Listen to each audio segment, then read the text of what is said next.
name is Mrs. Claire Omashe. I'm the Managing Director, CEO of JNC International Limited. All right, now, this is the second edition of the summit, the Anambra Investment Summit, and looking at how well the government is opening up to the private sector. Now, how does this make you feel? Particularly from the body language of subnationals in the country. You know, we hear from the federal level, but now at the state level, we're seeing that body language say, come invest. We're opening up to you, we're giving incentives and the like.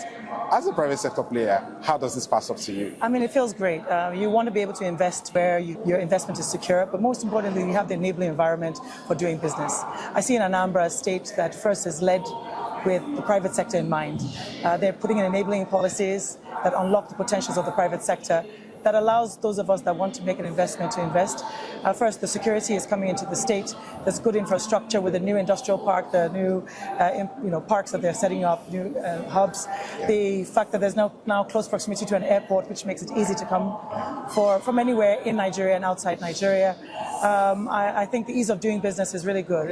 Expedited approvals for building, for land, for pharmaceutical companies that want to come in and to co-invest. Also setting up export processing zones that will give you tax breaks and tax incentives. So in line with what the federal government is doing, the state is thinking in the same portion, but really it is quite easy to do business in Anambra. All right, now let's also talk about the fact that the private sector also have a very important role to play. And more important, it's about providing that money, that investment, into the state, into key sectors, that would drive that needed growth. Now, for you as a business, what is that area you're looking at investing in Anambra, if at all you're not yet in Anambra? And more importantly, are you looking beyond Anambra to tap into other subnationals? So as we speak, I think if you witnessed earlier, we signed an MOU with the Anambra State government today, and this is to set up the Anambra state-of-the-art comprehensive cancer and diagnostic center. It just shows that a government that is interested in investing in its people. Without health, there's no wealth. I'm sure you know that during COVID-19, you could see the direct correlation between a healthy community and economics. So if you do not invest in the people's healthcare, then you will not have a healthy workforce that is productive to be able to do all the amazing things they want to do. They want to set up hubs for industry, pharma, agriculture, automotive. There's a lot that they want to do. It's a people strategy.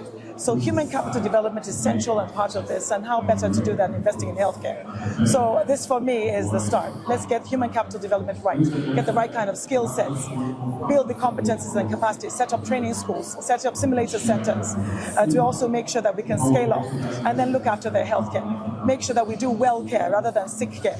That it's cheaper for us and more cost effective to look after people and keep them healthy than it is to manage them when they're sick. Non-communicable diseases are really on the rise in low and medium income countries, and of course Anambra State is no different, but you need to look at those. Cardiovascular diseases on the increased hypertension, lots of stress from different things. Let's not go into that, yes. And of course cancer is on the rise, and with the number of cancer cases that we have in our country, and I dare say in Anambra, we need to have the solution at home, and I think that's what it is. So it's not going to be an investment just for the state, it will be a medical hub for the state to reverse medical tourism out of the state and into the states at the same time. All right, now let's look at from construction to operationalization. What timeline are you looking to give yourself for that? So we signed the MOU today. Mr. Governor takes this as a very important specialist pet project of his. Wellness is also something that Her Excellency is very interested in doing. So I would think that in the next 2 to 3 months we would have finished everything to do with the final parts of the feasibility studies. We will do whatever gap financing is required. We're already speaking to various developmental finance institutions, which are already ready to provide some of the capital, the gap capital, as well as a partial risk guarantee that helps to de-risk the transactions for both the state and for the country as a whole.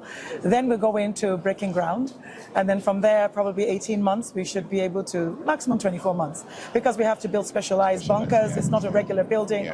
That will need to just take into cognizance the rainy season. But I've been 18 to 24 months, this should be up and already looking after our first, I would say, clients, not necessarily patients, because we want to talk about wellness, and that those that now require cutting-edge cancer treatment and cardiovascular will have access to that immediately. All right, thank you very much. I wish you the very best. Thank you very much. All right, thank you. All right.